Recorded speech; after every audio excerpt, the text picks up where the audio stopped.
السلام عليكم ورحمة الله وبركاته. معكم أخوكم زيزو الطلياني.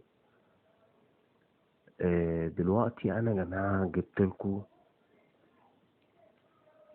حاجة جميلة جدا. كنت كلمتكم عليها في الفيديو اللي فات. الروت الوهمي. طبعا في ناس بتنزل برامج كتير وبتتلف الأجهزة بتاعتها وفي ناس مثلا يعني التطبيق ده أكيد طبعا انتوا أول ما فتحت الفيديو في بعض منكم عرفوا التطبيق دوت. انا اقول لكم يعني اشرحه لكم خطوة بخطوة وشرح بسيط جدا جدا جدا عشان طبعا كل الناس تفهم. الروت يا جماعة طبعا زي ما في مميزات، زي ما قلت في الفيديو اللي فات، في عيوب. فانت عايز صلاحيات روت، انا بديك صلاحيات روت من غير روت. يعني من غير ما تخرج من الضمان، جهازك يخرج من الضمان، من غير ما جهازك يتلف، من غير ما جهازك مثلا يجرى له اي حاجة. انت هتعمل ايه؟ خطوة خطوة معايا، شرح بسيط جدا. هتنزل، طبعا انا قبل اي شيء انا سايب لك كل حاجة، البرنامج ومنزل لك يعني شرح فيديو، روابط مباشرة. انت مش هتتعب في حاجة، انت كل ما عليك اللي انت هتضغط تحمل تسطب، وانا معاك دلوقتي. انا اكني لسه دلوقتي يعني، وفعلا انا لسه منزل يعني البرنامج. يعني هنمشوا مع بعض خطوة بخطوة. فعايزكم بس تركزوا معايا. انت هيبقى معاك تليفونين في تليفون واحد. طيب احنا دلوقتي اول حاجة هنعمل زي تشيك اب كده على التليفون، شوف عليه روت ولا لا بالبرنامج ده. طبعا هتلاقيه في جوجل بلاي عندك، هتنزله عشان يكشف لك الجهاز عندك فيه روت ولا لا. طيب هنا هو معطانيش صلاحيات روت خالص، يبقى كده مفيش روت على الجهاز. طيب يا جماعة،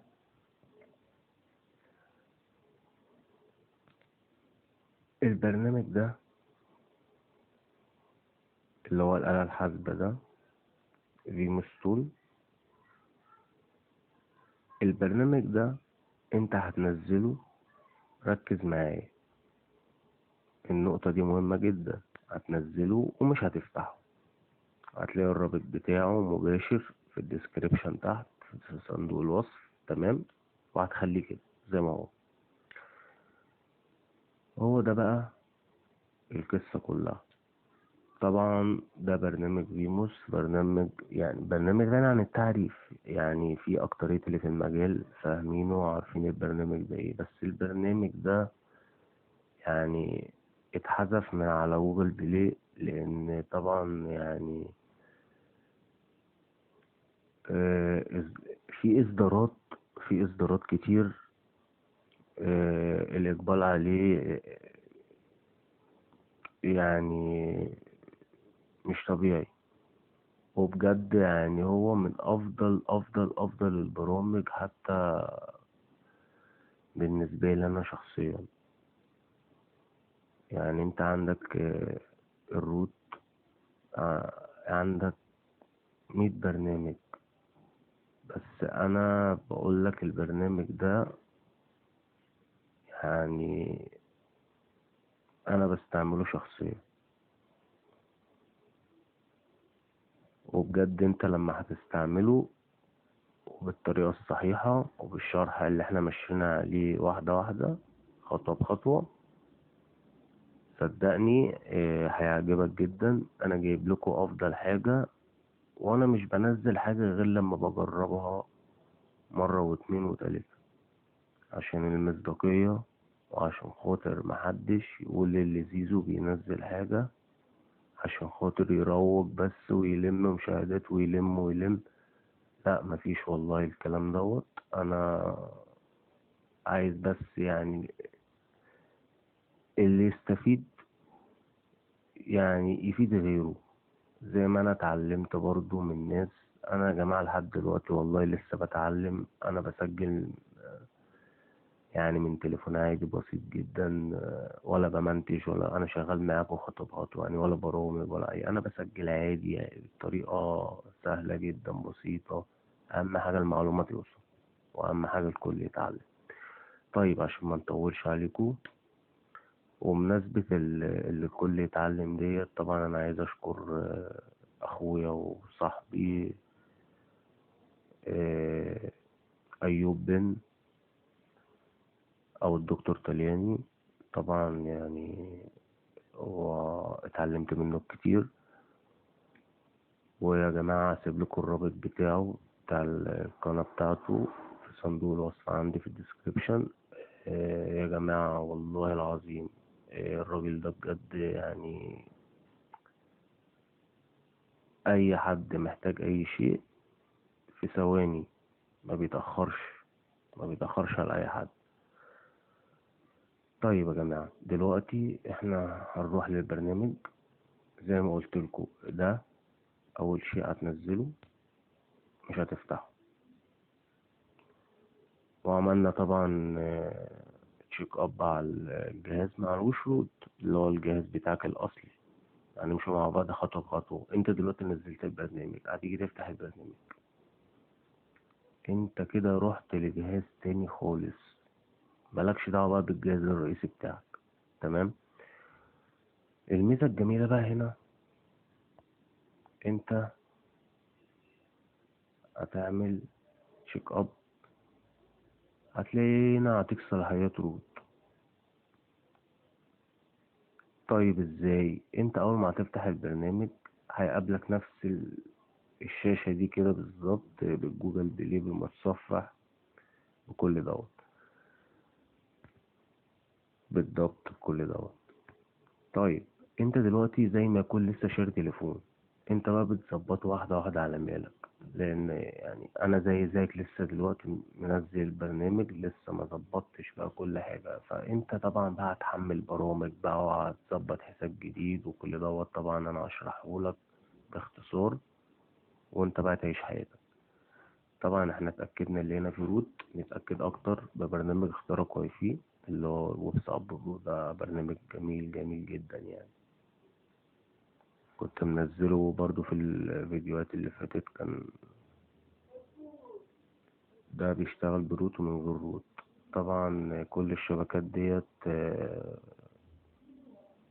زي ما انتوا شايفين كده، اختراق في ثواني. وطبعا زي ما قلت انا في الفيديو اللي فات، انا مش بنصح الا حد يخترق شبكة ويفضل موجود عليها مدى الحياة.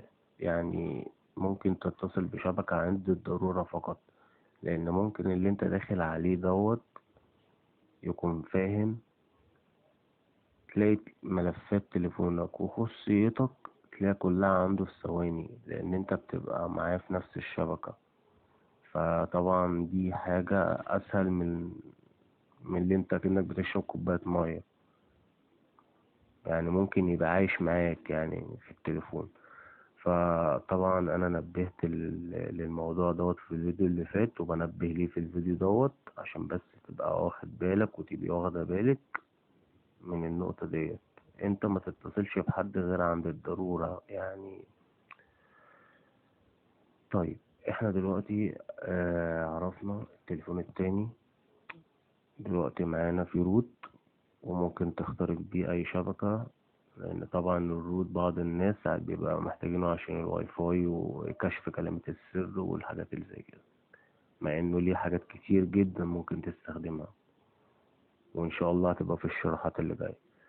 طيب انت هنا هيقابلك اول ما تفتح البرنامج طبعا هتديله اذن زي كده، الروت فعل. بس كده يعني. هتيجي عند اعدادات النظام،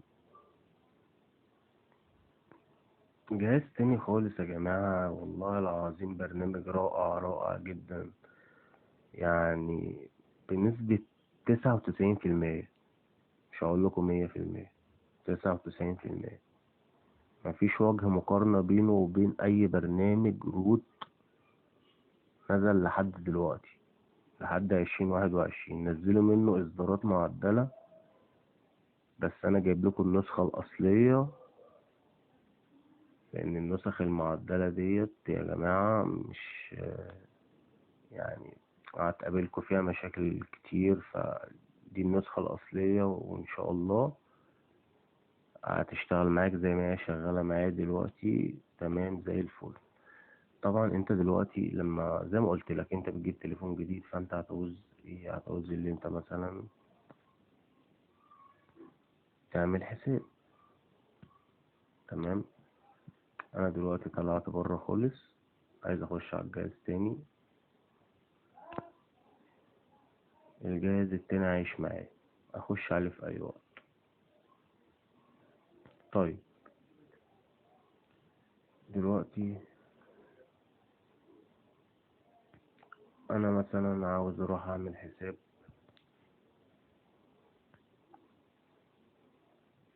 بصوا يا جماعة، يعني احنا دلوقتي الحساب اهو، اضافة حساب. انا طبعا مش هضيف بقى حساب، انت بقى عارف ازاي طبعا بتضيف حساب. دي حاجة يعني لو مش عارف ممكن تسيب لي انا في التعليقات وانا اقول لك انت تعمل ايه. بس دي حاجة بسيطة طبعا. طبعا انت بعد ما بتضيف حساب ممكن انك تحمل بقى البرامج اللي انت عايزها. اي حاجة محتاجة لصلاحيات الروت طبعا هتحملها على ما ده جهاز لوحده. وطبعا زي ما قلت هو بيشيل اي حاجة عن الجهاز الاساسي، فمميزات كتير جدا. وزي ما قلت لكم يا جماعة، عند العلامة الصفراء ديت انت بتعمل استيراد، زي ما انا عملت استيراد للبرنامج الواي فاي دوت. ممكن تعمل استيراد وتصدير من هنا هوت من الجهاز الاصلي بتاعك. ممكن تجيب منه تطبيقات للجهاز التاني اللي هو دوت. طبعا يا جماعة يعني تطبيق جميل جدا جدا جدا، من افضل التطبيقات. وكل حاجة هتلاقيها ان شاء الله، شروحات التطبيق فيديو هتلاقيه موجود في صندوق الوصف. هتلاقي الرابط مباشر، تحميل مباشر على طول. كل ما عليك اللي انت هتضغط تحمل تثبت. تمام، مفيش اي مشكلة. قابلتك اي مشكلة التعليقات، قول يا زيزو انا حصل معايا حاجة، انا هتلاقيني برد عليك على طول. بس ان شاء الله انت مش هيحصل معاك اي حاجة، لان انا مجرب مرة واتنين وتلاتة قبل ما ارفع الفيديو. ده طبعا بالنسبة للروت الوهم يا جماعة لجميع الهواتف. وياريت تبقى انت مثلا سايب مساحة في التليفون اقل حاجة 2 جيجا. يعني تبقى سايب 2 جيجا، تبقى سايب مثلا جيجا ونص، عشان برضو ايه يبقى يعني يبقى الروم نازل مرتاح. يعني يبقى انت كده شغال بالتليفون ما يبقاش عليه ضغط، يعني يبقى شغال معاك بسلاسة.